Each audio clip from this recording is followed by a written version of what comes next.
Bonjour. Tout d'abord, veuillez accepter les excuses de toute notre équipe pour le retard apporté à la diffusion de ce magazine. Les vacances, les fêtes religieuses et surtout le désir de ne pas vous proposer un magazine au rabais en ont été la cause. C'est pourquoi, en attendant, nous avons diffusé un ancien magazine, le magazine numéro 14, que vous aviez particulièrement apprécié en son temps. Curieux peuple qui abandonne la sécurité et le confort de son foyer pour venir résider plus ou moins symboliquement pendant 7 jours dans la souka, cette tente traditionnelle où ce sont les cieux qui servent de toit et de protection. Curieux peuple où une chanteuse, pour des raisons religieuses, décide de ne se produire que devant un public exclusivement féminin. Chanteuse que nous avons rencontrée et qui nous parlera de ses certitudes, mais aussi de ses doutes. Nous espérons qu'au final, ce magazine saura se faire pardonner de vous avoir fait tant attendre. Shana Tova, bonne année 5773. Bonjour à toutes, bonjour à tous, c'est Sarah Sephora qui vous présente déjà le 20e numéro de votre magazine préféré, le magazine Tsafa TV, évidemment. La télévision communautaire francophone en Israël vous présentera un magazine d'une demi-heure rediffusé 2 fois par semaine, tant sur Hot que sur la chaîne 98.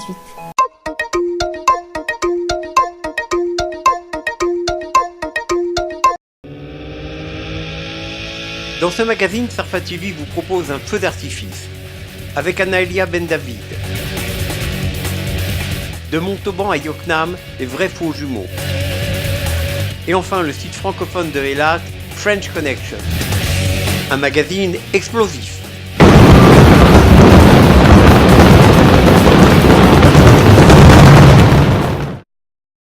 un moment donné, je me suis dit c'est pas ça que je veux.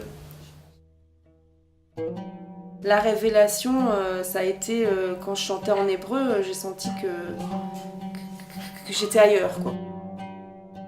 Non, j'ai beaucoup de choses à donner. Il me manquait une dimension à mon être. J'étais parti à la rencontre d'une chanteuse intriguée de ce qu'elle ne se produisait que devant des femmes, pour des raisons religieuses. Mais les choses ne sont jamais si simples. Je fus immédiatement captivé par la complexité de la personnalité d'Anaëlia, ses certitudes et ses doutes, sa force et sa fragilité. D'abord, j'ai grandi dans une famille où ça chantait beaucoup. Et mes parents chantaient beaucoup à 2 voix. Et nous, on chantait beaucoup à 4 voix à la maison. Et aussi, ma grand-mère maternelle a dirigé une chorale toute sa vie. Jusqu'à ce qu'un jour, j'ai une copine qui m'a dit « Tiens, je m'en vais cet été faire un stage de chant, des rencontres de la chanson francophone à Salon de Provence. » Oh, je dis « moi je vais venir, j'ai envie de venir, moi ça doit être génial, avec des gens de tous les pays francophones. » Et là, quand je me suis retrouvée avec un micro, avec un pianiste et des gens qui me regardaient, alors là, la petite fille qui faisait des spectacles, elle s'est réveillée et tout. J'ai découvert que c'était ma vocation, que je voulais plus être derrière les coulisses, que je voulais être sur la scène et que je voulais chanter, que je voulais pas faire du théâtre, j'ai jamais voulu faire du théâtre. À la limite, je voulais être clown, mais je voulais pas faire du théâtre. Mais le chant, j'avais jamais pensé. Alors tout d'un coup, ça s'est réveillé, quoi. Et j'ai découvert des gens qui faisaient partie d'une école dans le 20e arrondissement qui s'appelait les Ateliers Chansons de Paris. J'ai dit, il y a une école de chansons pour apprendre à être chanteur, c'est génial. Je suis rentrée dans cette école. Alors là, c'était vraiment, je crois que c'était... Avant Israël, c'était les 2 plus belles années de ma vie à Paris. Et après ça, j'ai fait chanteuse, quoi. J'étais chanteuse dans les bars à Paris, dans les rues, un peu dans un théâtre aussi. J'ai monté 2 répertoires, un répertoire de chansons françaises qui s'appelait Les Oranges Bleues, le groupe, si vous connaissez Paul Éluard. On chantait des chansons de Mistinguett à Nougaro, en passant par Boris Vian, Jeanne Moreau. Je chantais pas Piaf, et ni Brassens, ni Léo Ferré. Je chantais que des chanteurs plutôt des années 40, 50. Jazz, français jazz comme ça. Mais parallèlement à son cheminement artistique, c'est aussi à une recherche spirituelle et identitaire que va se livrer Anaëlia. Élevée en région parisienne dans une famille imprégnée des valeurs de la révolution de mai 68, elle aura du mal à trouver ses repères. Mon père a toujours eu ce souci de faire en sorte qu'on sache d'où on vient quand même. Qu'on ait une certaine information sur notre peuple, nos racines. Il nous a emmenés voir sa grand-mère régulièrement en disant « Je vous emmène là-bas parce que je veux que vous sachiez d'où vous venez ». Et donc tous les Noëls, parce que je fêtais Noël bien sûr, et on préparait des chansons et moi je chantais en yiddish pour mon grand-père, c'était un bonheur. Pleurer à chaque fois, et il disait Amichai, Amichai.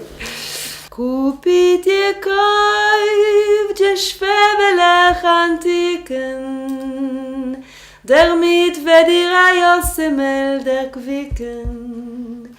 Sitzt mein Schreien und mein Laufen, keiner will bei mir nicht kaufen, ausgehen will ich müssen wie ein Hund. Ça fait longtemps que je n'ai pas chanté. Voilà. Quand j'avais 21-22 ans, à un moment où je me cherchais, où je finissais une route d'errance assez dramatique, j'ai rencontré ce Michel Volman. Peut-être ça dit quelque chose, Michel Volman. Et il m'a dit, tu sais, si tu veux savoir où tu vas, il faut savoir d'où tu viens. Et moi, je connaissais rien du tout. Je savais même pas ce que c'était Yom Kippour, rien, quoi. Et donc, j'ai dit, ouais, ok.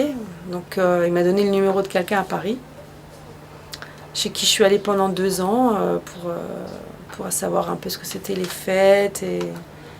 Et entre-temps, elle m'a aussi un petit peu amenée à la synagogue, appris un peu les lettres hébraïques pour apprendre ce que c'est la prière, sous cette forme-là en tout cas. Et puis aussi, j'ai vu que quand j'avais une phrase en hébreu devant les yeux, il y avait une mélodie qui venait avec. En tout cas, la vibration qui était émise par les lettres et par les mots m'élevait, enfin en tout cas me connectait à la prière. Puis je me suis dit, j'ai plus du tout envie de chanter des trucs en français, c'est ça que j'ai envie de chanter parce que ça me transporte beaucoup plus et puis c'est moi. Et j'ai adhéré, on va dire, à un groupe de gens qui s'appelaient Moderne Orthodoxe. La tradition dans ce groupe qui était quand même Shomer Halacha, c'était que les femmes, elles chantent pour les femmes, elles sont entre femmes et puis les hommes ils sont entre hommes. Alors ça me plaisait beaucoup parce que ça m'a fait des vacances. Ça fait maintenant une 12aine d'années que j'ai décidé ça et puis là depuis 2 ans, en vrai dire j'ai pas fait énormément de concerts du coup parce que c'est pas possible à mon avis, enfin peut-être que ça va s'ouvrir ici en Israël, je sais pas, mais en tout cas c'est un peu difficile déjà de se faire un public, alors si en plus on le limite à féminin, religieux, etc., c'est encore plus réduit.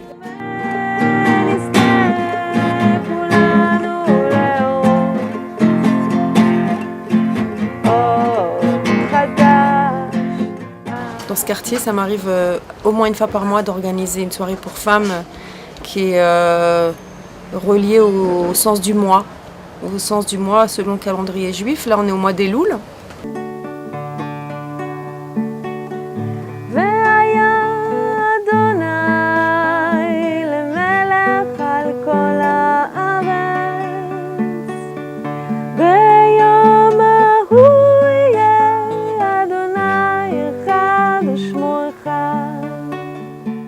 Dans ma musique, on entend des sonorités orientales un petit peu, on entend des sonorités africaines, brésiliennes, jazz, blues.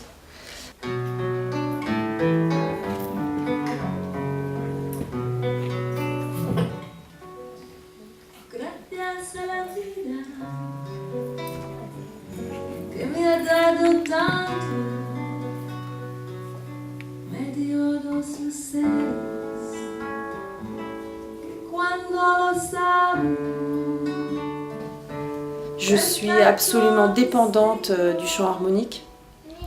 Ça veut dire que tout ce que je fais, je l'harmonise. l'album sur lequel je travaille, c'est très basé sur plusieurs voix que je fais moi-même.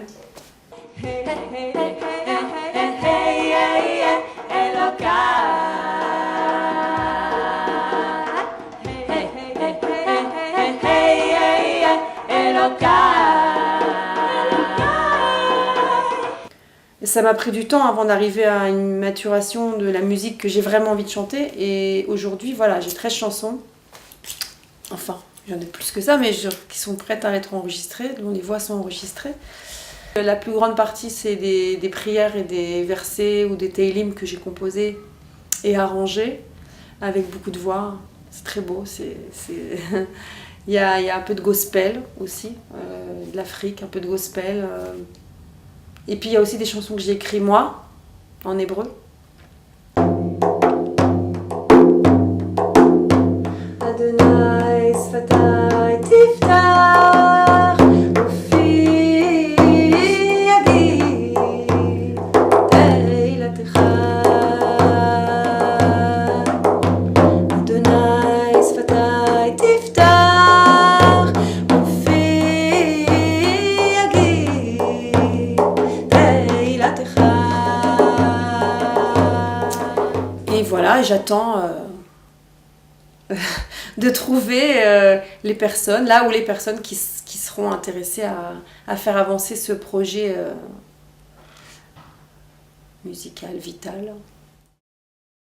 Et en même temps, dans tout ce processus-là, je me suis mariée, j'ai eu des enfants, donc je suis maman maintenant. Alors ça aussi, ça prend du temps et de l'énergie. En tout cas, je suis toujours chanteuse, donc c'est ce qui m'habite et c'est ce que j'ai envie de faire dans la vie. Et j'ai décidé que ça suffisait de me réduire à un style, à un public, etc. Et donc là, ça fait 2 ans maintenant que j'évalue la possibilité de rouvrir des portes à un public masculin. Aussi parce que dans le public féminin, je sens bien quelque chose qui me manque. Quand il n'y a pas d'hommes, c'est... D'être qu'avec des femmes, c'est une certaine énergie qui m'a apporté beaucoup à un moment donné, mais là je sens que ça m'handicape. Et voilà, donc là je suis dans un processus nouveau de chercher aussi à faire des concerts devant lui. Qui veut m'écouter. Voilà, donc c'est une nouvelle période. Elle voulait un enfant, moi je n'en voulais pas, mais il lui fut pourtant facile, avec ses arguments, de te faire un papa. Cécile, ma fille,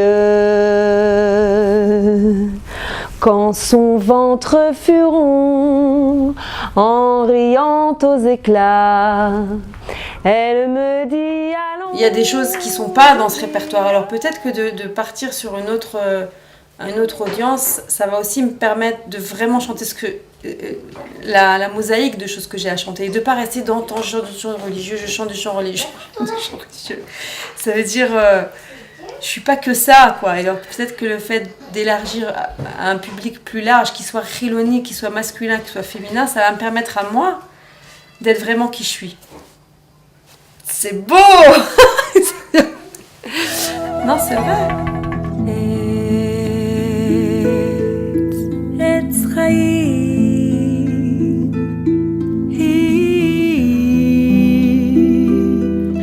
מחזיקים בה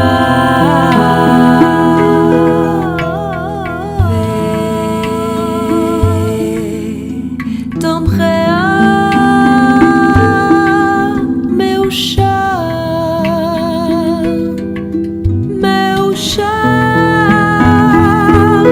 דרכיה דרכי נועם וכל נתיבותיה.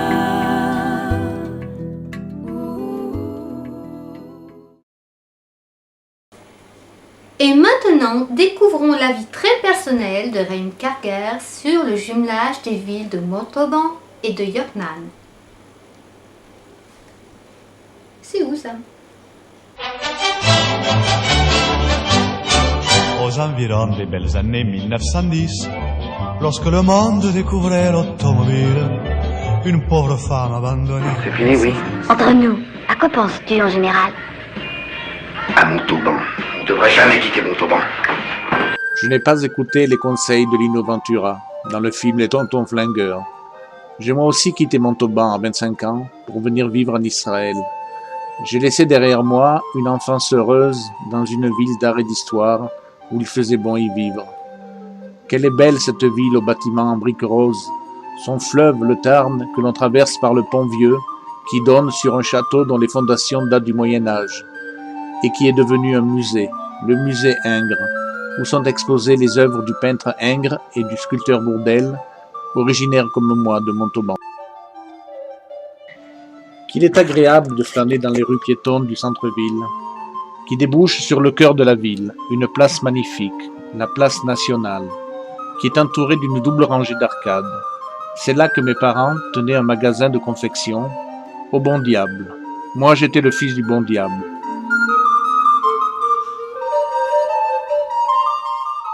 Il a été remplacé par une sandwicherie orientale.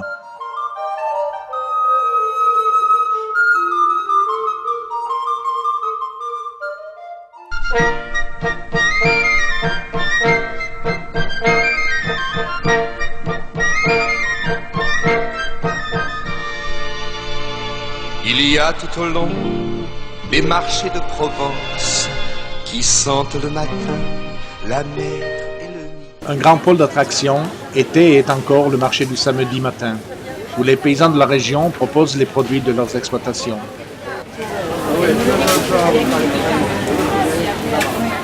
Accompagner ma mère au marché relevait pour moi du supplice, car elle était très populaire et connaissait autant les vendeurs que les clients, et je devais serrer un nombre incalculable de mains ou me faire pincer les joues. Mais l'été, ma récompense était de goûter à ces délicieux fruits du Tarn-et-Garonne, et en particulier à ces pêches. Manger les pêches de Montauban et mourir.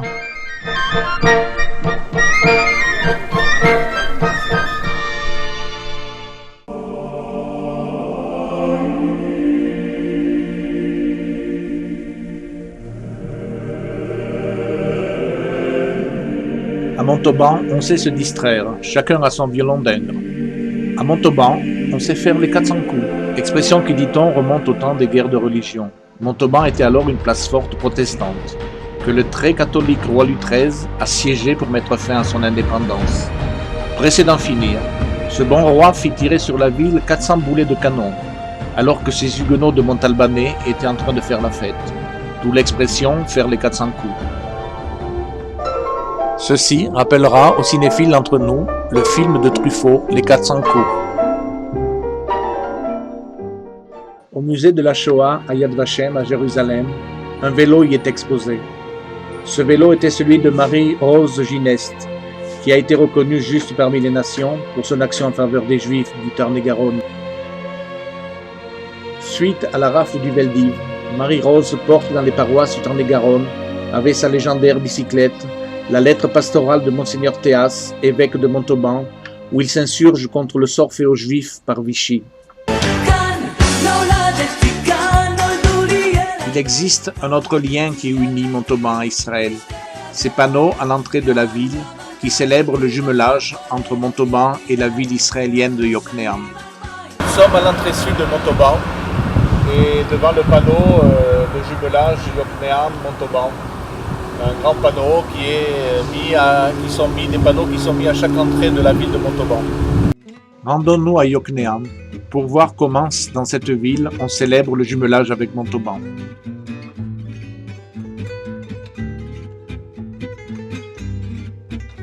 Il y existe une place où, sur un monument représentant le globe terrestre, sont gravés les noms de toutes les villes jumelées avec Yokneam. Le nom de Montauban n'y figure pas. Une conversation téléphonique avec M. Rafi Toledano, le contrôleur général de la mairie de Yokneam et en charge des jumelages, nous apprend que Montauban et Yokneam ne sont pas officiellement jumelés et que la balle est dans le camp de Montauban. Pour élucider ce mystère, retournons à Montauban, où M. Pierre-Antoine Lévy, premier adjoint au maire, nous reçoit dans son bureau de la mairie. J'ai parlé à M. Toledano de Yocneam, il me dit on n'est pas jumelés. Alors là, j'étais étonné. Alors moi aussi, parce que effectivement, je suis allé à Yocneam il y a 3 ans, rencontrer le maire, donc Simon Elfassi, qui m'a reçu fort gentiment au mois d'août. J'ai passé la journée avec lui, donc on a même mangé chez lui. Et il m'a appris effectivement que le jumelage n'était pas formalisé, puisqu'il y avait eu la signature côté Montauban, il n'y avait pas eu la signature côté Yocneam. J'ai été très surpris, puisque ce jumelage il date de 25 ans. Voilà, c'est la première question. L'historique de ce panneau-là, d'où... La délibération du conseil municipal qui a validé le jumelage date, je crois, de 1986 ou 87. Voilà. 25 ans. Les panneaux, et on ne les a jamais enlevés, bien évidemment, puisque les Montalbanais nous posent la question. Alors, il faut savoir quand même qu'on a des gens qui vont en Israël régulièrement et qui vont à Yocneam. Donc, nous envisageons en fin d'année d'aller à Yocneam pour valider ce jumelage. Le côté high-tech de Yocneam nous intéresse au plus haut point, parce que nous sommes en train également sur Montauban de monter une plateforme d'innovation technologique, et l'une des seules plateformes de cette nature dans le monde existe en Israël. À Yocneam. Alors, pas forcément à Yocneam, en tout cas en Israël, et plus particulièrement à Yocneam. Montauban s'intéresse donc au parc technologique de Yocneam. Ce parc, un des plus grands campus de high-tech en Israël, est une source considérable de développement pour Yocneam. Il a été construit sur un terrain occupé dans le passé par un grand camp militaire, où j'ai servi en tant que réserviste pendant de longues années. Combien symbolique cette transformation d'un camp militaire en campus de high-tech, l'épée se transformant en charrue. Souhaitons toute la réussite possible à Montauban pour son projet de développement technologique, et que le jumelage avec Yocneam soit enfin finalisé. En fait, on ne quitte jamais vraiment son pays d'origine. Il reste en nous à jamais jumelé avec le pays où on a choisi d'y vivre. Il y a tout au long des marchés de Provence qui sentent le matin la mer et le midi, des parfums de fenouil, melons et céleri, avec dans leur milieu quelques gosses qui dansent. Les sites destinés aux francophones d'Israël fleurissent sur la toile. C'est notamment le cas avec la French Connection à Eilat.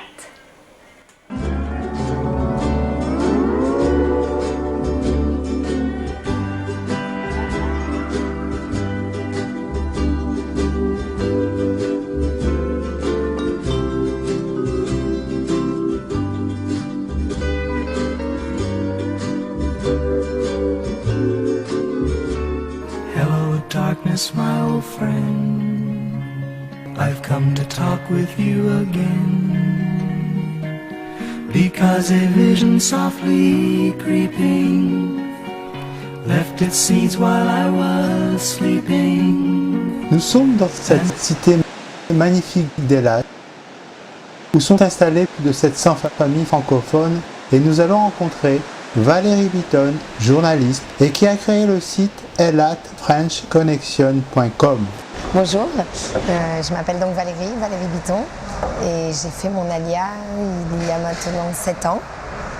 Tout d'abord dans le centre d'Israël, et puis depuis 3 ans sur Eilat. Je suis journaliste de métier. Je travaillais pour plusieurs magazines en France, et donc j'ai continué tout naturellement mon activité ici. Par chance, travaillé pour plusieurs journaux, notamment Israël Magazine. Et quand je suis venue à Eilat, j'ai repris en tant que rédactrice en chef en fait la rédaction du journal local francophone de la ville. À la suite de quoi j'ai ouvert le site internet d'Eilat en français, qui s'appelle eilatfrenchconnection.com ou eilatnews.net. Parce qu'en fait, il n'existait rien sur Eilat en français. Et il n'y a vraiment pas beaucoup d'informations pour les Français qui viennent à Eilat ou qui y vivent, alors que la demande est très, très, très forte. Plusieurs milliers de personnes, touristes notamment, viennent tout au long de l'année dans la ville. De plus en plus de Français choisissent aussi de venir y faire leur alia et de venir y vivre.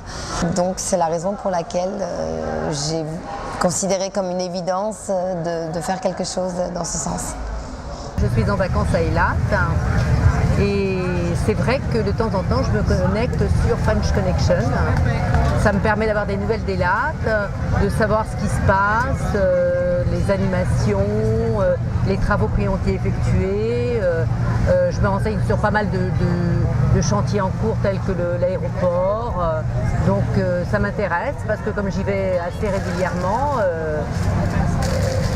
j'aime bien savoir. Ce site internet est avant tout un site d'information. Il donne vraiment en français toutes les informations sur ce qui existe dans la ville, que ce soit les horaires de Shabbat à Eilat, comme les activités, les fêtes, les spectacles qui ont lieu, les informations relayées par la presse israélienne, mais donc traduites en français. Il y a des photos, il y a vraiment énormément de choses en fait, un lexique en hébreu, tout ce qui peut aider les Français à venir passer des vacances ou à vivre tout simplement dans la ville. Et puis ça permet d'avoir vraiment des nouvelles vraiment d'Eilat, parce que Eilat c'est quand même une ville à part entière, donc voilà. De toute façon, les francophones ont leur place en Israël. À tous les points de vue, au fur et à mesure des années, je trouve qu'ils ont vraiment su trouver leur place, s'imposer. Et en tout cas, concernant la ville d'Eilat particulièrement, qui est une ville très touristique, la personne qui parle français a vraiment un avantage dans la ville. Je pense qu'il y a aussi beaucoup de choses à faire. C'est vrai qu'on a tendance à se regrouper entre Français, à conserver une forme de langue, bien évidemment, et de culture française. Mais ça ne s'oppose en aucun cas, à mon avis, avec une intégration. Les choses peuvent se faire en parallèle sans pour autant qu'on en oublie notre culture et notre patrimoine d'origine.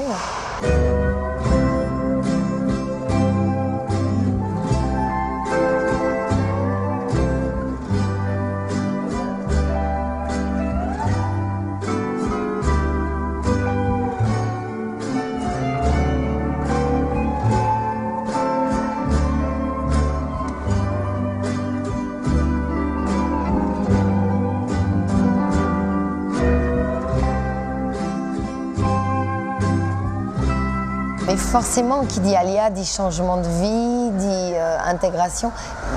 On rencontre des problèmes au fur et à mesure de notre aventure d'Aliyah. Maintenant, le tout est de savoir dépasser ces problèmes. On a toujours la chance aussi souvent d'être aidé. Moi, j'ai eu cette chance en tout cas d'être entourée toujours ou de trouver à chaque moment des personnes susceptibles de nous faire avancer, de nous ouvrir les portes. Et je pense que une des solutions est vraiment d'aimer Israël. Dès l'instant où on vient faire son Aliyah et on est sioniste, on a l'amour du pays, les portes s'ouvrent beaucoup plus facilement et chaque, on va dire, problème est vécu non pas comme un problème, mais il y a toujours une solution pas loin derrière. Et bienvenue dans la toute nouvelle patinoire d'Eilat.